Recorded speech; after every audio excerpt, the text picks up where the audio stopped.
Hey there, YouTube. Ghost Jake here with you tonight. I hope you're having had a good day, good morning, and a good night, depending where you are in the world. Anyway, I just got done watching The Exorcist, the TV show, episode 4. So this is my review on it. Now let's go use this as a little cover this time, because this is the movie of what actually happened that inspired William Peter Blatty, the author of The Exorcist, to write the book The Exorcist. So, yeah.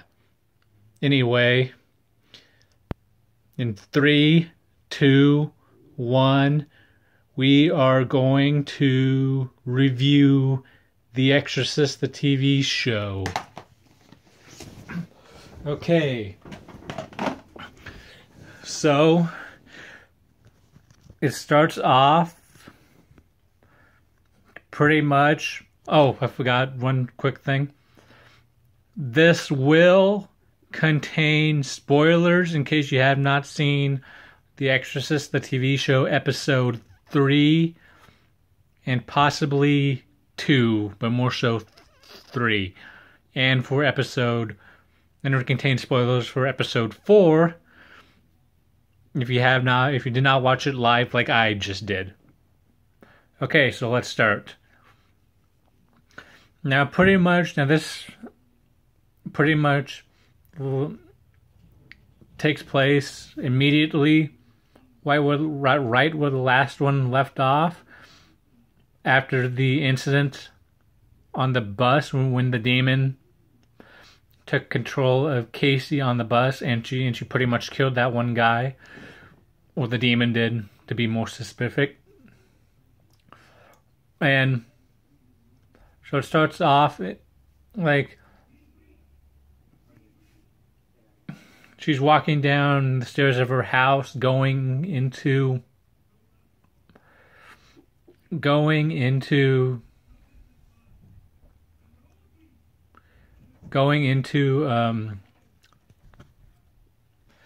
like the kitchen, and she's like getting ready to eat breakfast, and she sits down on the table, and there's like some like creatures in her eggs. And then we see the man in the suit appear, right? And he is like, it's only gonna get worse. It's only gonna get worse. It's only gonna get worse. I can't really do his voice all that well. All you gotta do is say yes. And then it cuts to a scene where she's actually in the hospital. So the whole thing about her going into the kitchen, that was all like a hallucination she had in her mind, right? And the demon is he's still there, trying to get her to say yes. And I know all too well exactly what that demon is doing. He is trying to get her to say yes so he can fully possess her. There was a funny thing. You guys should have been at my apartment with me, because I was talking to Casey through my television while I was watching that scene, telling her, "Don't you do it! Don't you say yes to him!" Like she could actually hear me, like she was actually right next to me. Like she could actually right next to me, like she could actually hear me in real life. But anyway, we'll get back to that a little later. But anyway, the reason why she's in the hospital is because of all of the incident on the bus. And so apparently they all think she's insane. And so they're holding her for 72 hours so they can do tests on her. They're like, oh, all right. Right? And they're all really, and the mother Angela is really concerned at this point because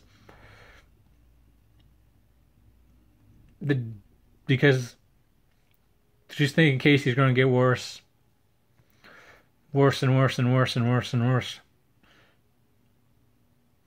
And so she takes out her cell phone and she calls Father Thomas, right? And then Father Thomas shortly arrives, right? And he's like,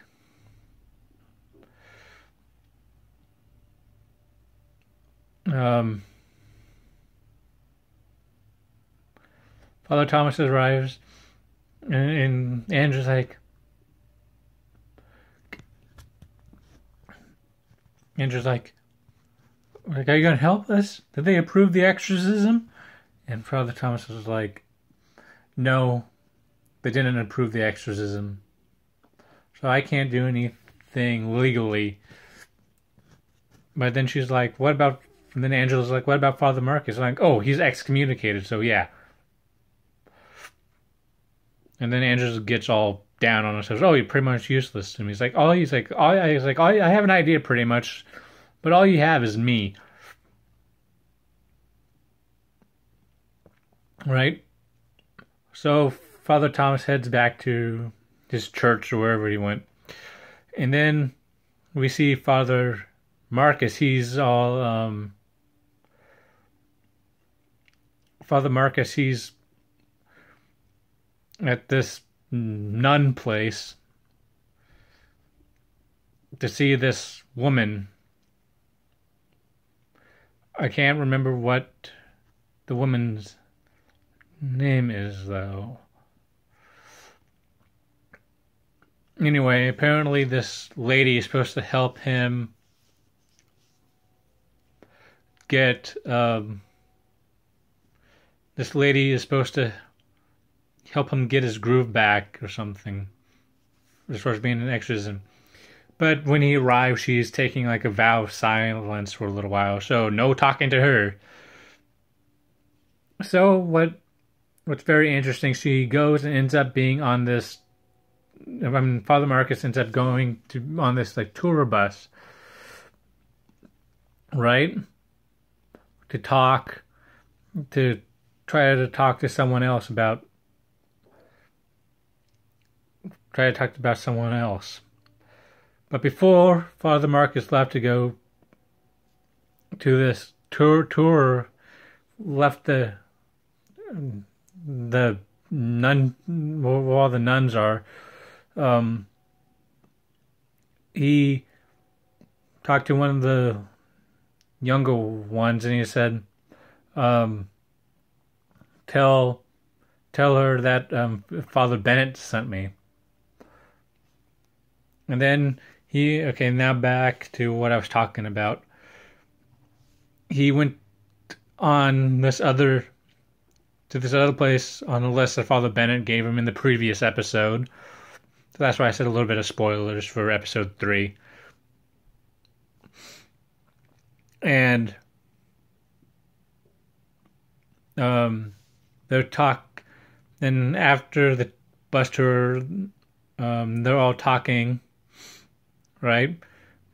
And they're talking about the murders that took place, right? The murders that took place, and how each, out of all the people that got killed, certain things were taken, right? for a ritual, a summoning ritual to summon demons.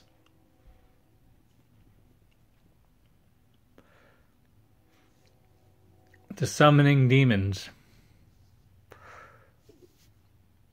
And then after that, they go, Father Marcus returns to the sisterly church.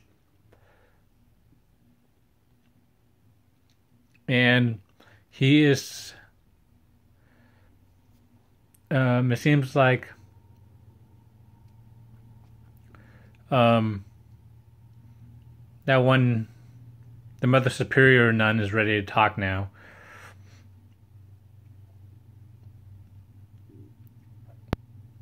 And, well, but one thing I mentioned before him going back, before Father Marcus going back to the sisterly church,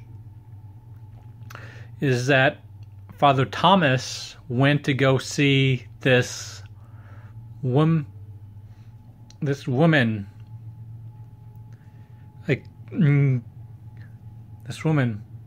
who is a big supporter of the church. Since he doesn't have any authority to perform an exorcism, what he wants to do, he doesn't let her in on too much of the plan. He just says he wants to perform a service for Casey.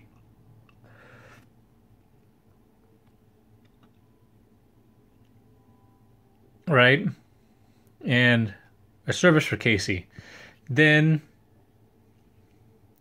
so what Father Marcus, not Father Marcus, what Father Thomas is planning on doing, he's planning on going over his boss's head, right, to talk to, over his boss's head, so he can perform the exorcism. Anyway, like I said, we're back to Father Marcus now, back at the sisterly church. And back at the sisterly church.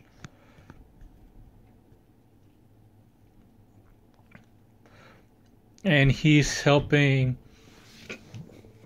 the Mother Superior nun, suggested Father Marcus. I was like, okay, maybe you should join us for this exorcism we're trying to do. Because how Father Marcus told her it's been like a year and a half since he's a little out of practice for his exorcism. It's been him doing exorcisms, it's been about a year and a half. And that last exorcism he did, he lost the victim. So, yeah. And then how Father Marcus is like, yeah, I don't, I hardly ever lose. I never lose. It's and then the Mother Superior is like, oh, so you lost one. You can't pretty much, in my own words, she pretty much said, you can't just sit around moping and being depressed. They lost one victim. You got to get back. You got to get back into this, and you got to try it again. Right? So we see Father Marcus joining all the nuns to perform this exorcism, but he's actually performing the little bit of the exorcism he saw when he was there earlier, but he didn't see too much of it. But now he's actually face to face with the demon,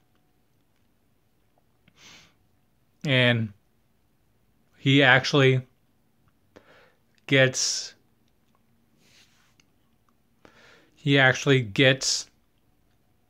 the demon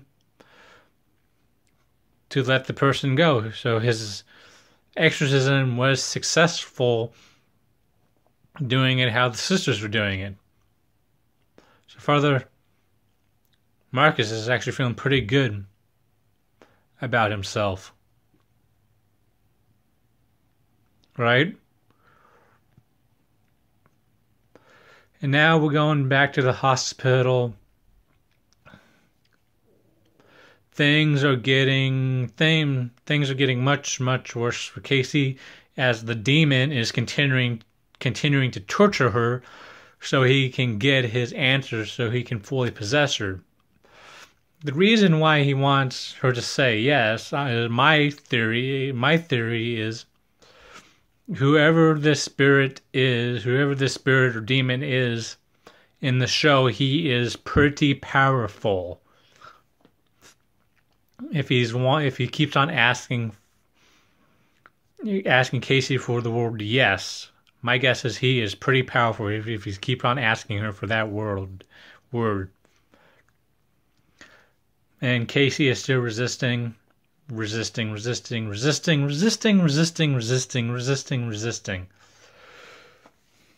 So far through all four episodes of the show, we've seen pretty much all the stages of possession. We've seen the haunting stage where the demon was haunting the house, so the infestation. Then we've seen the oppression stage where the demon marks its target, where Casey burnt herself with the hair straightener. And now we're getting to the actual possession stage where the demon's actually trying to possess her fully. So then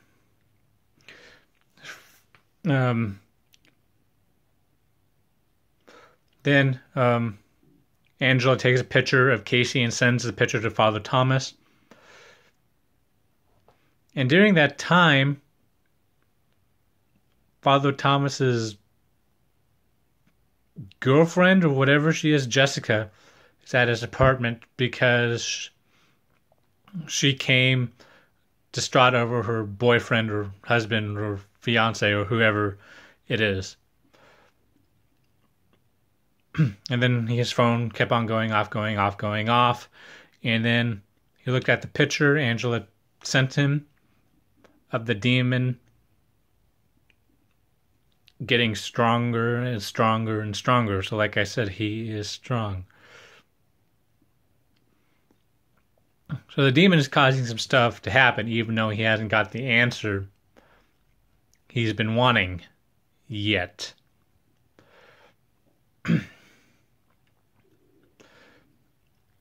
And then Angela is doing, Father Thomas comes again to see Casey. He's like, I can't do anything legally or officially, but I can do something unofficially. And so and then Angela's all happy. He's like, you gonna help us? And then yes.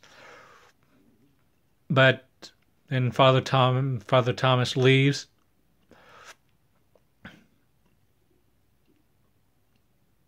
Father Thomas leaves, and then we see Angela doing research because apparently during the hospital, trying to get over a way to figure out to get her daughter discharged because she's not medically, there's nothing medically wrong with her. She's possessed. So, becoming possessed, should I say. So there's nothing physically wrong with her. And the doctors are doing their tests. And guess what? They're finding pretty much absolutely nothing. And then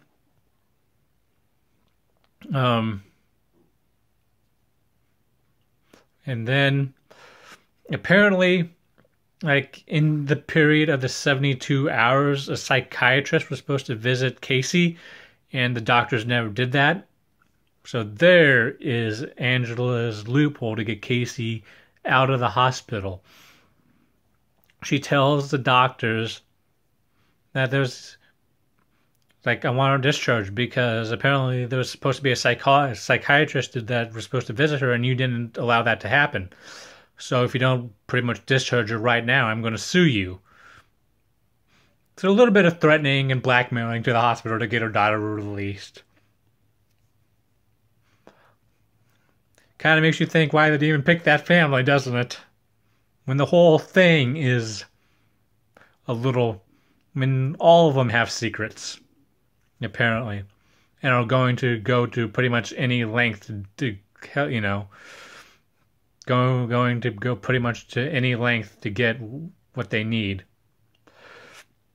And then we go back to Father Marcus's house, and then there's a knock on his door. I mean, Father Thomas's. I caught my mistake, even though I said it. Father Thomas's house. There's a knock on his door, and Father Marcus is there.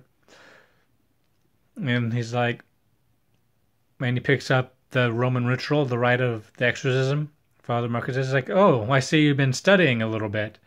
And he's like, yeah. And Father Thomas is like, and then Father Marcus asks, well, what have you been waiting for, pretty much? And he's like, honestly, I've been waiting for you. I can't do this without you. And then Father Marcus informs Father Thomas, if the church catches you, right, you're pretty much going to lose everything you have. And he's like, yeah, I know. It's like, good. Because apparently Father Thomas and Father Marcus are going to go to extreme lengths to try to drive, when the demon takes control, to drive out the demon. Oh, I forgot one thing really fast. That's going to make this video longer. While Casey was still in the hospital before she got released, the demon pretty much got her to say yes. I forgot to mention that. I don't know if it was a hallucination or I don't know if he made her hallucinate it or if it actually happened. But the demon grabbed, was like doing something to the nurse who had a cross on her. Had a golden cross on her, around her neck. He was like torturing her. So I think honestly it might have been a hallucination by the demon to get Casey to say yes. And he's like, okay. And Casey pretty much said, okay, I'll do whatever you want. Just let her go. And then the demon pretty much obeyed Casey. But now we're back to pretty much towards the house. Back towards the house of Casey and everyone. They're preparing the room for the exorcism, right? Before to start the exorcism. They're preparing, getting ready. And then we see Casey in the room. But before that, Father Thomas is like, asked Father Marcus, like, why? Why did this happen right now? Right? And then Father Marcus replies, well, let's go find out. And then they enter the room. And they see Casey pretty much fully possessed. And kind of charging at them. And that is where it cuts off. It's going to be hard to wait till next week when the actual exorcism happens. But it is going to be absolutely amazing. This, from the slow build up to the actual stuff happening. Now this was my review of The Exorcist TV show episode 4. Have a good day and a good night depending where you are. This is Ghost Jake signing out. See ya later. Picture of the movie Possessed, since this is The Exorcist we're talking about.